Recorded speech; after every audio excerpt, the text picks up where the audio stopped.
చంద్రబాబు నాయుడు తన స్వలాభం కోసం పవిత్రమైన తిరుపతి లడ్డు మీద నింద వేసి ఈరోజు శ్రీవారి భక్తుల అందరి మనోభిప్రాయాల్ని దెబ్బతీశాడు. సో మళ్ళీ ఆ భక్తుల మనోభిప్రాయాల్ని పునరుద్ధరించాలని, దానికి సుప్రీంకోర్టు కలుగజేసుకొని ఇది విచారించి నిజానిజాలు తెలపాలని మొదటి నుంచి మేము కోరుకుంటూనే ఉన్నాం. ఈరోజు సుప్రీంకోర్టు ఈ కేసుని స్వీకరించడం జరిగింది.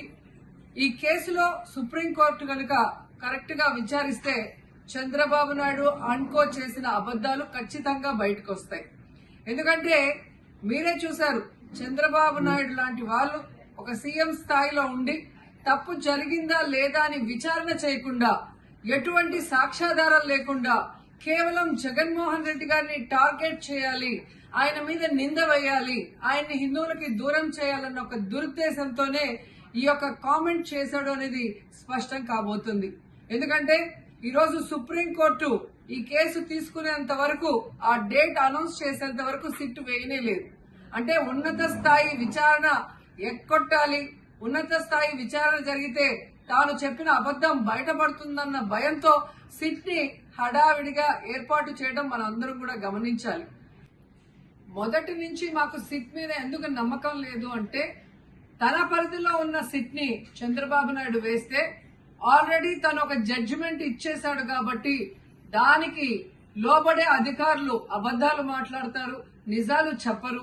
ఎందుకంటే ఈరోజు సిట్ లో వేసిన అధికారి అడిషనల్ డీజీ, ఆయన కన్నా పెద్ద ర్యాంక్ లో ఉన్న టీటీడీ ఈఓ, ఐఏఎస్ ఆఫీసరు మొదట మాట్లాడిన స్టేట్మెంట్ కి చంద్రబాబు నాయుడు గారు అబద్దం చెప్పిన స్టేట్మెంట్ తర్వాత మాట్లాడిన దానికి తేడా చూస్తేనే ఈ సిట్ అనేది సిట్ అండ్ స్టాండ్ కి తప్ప దేనికి పనికిరాదనేది అర్థమైంది.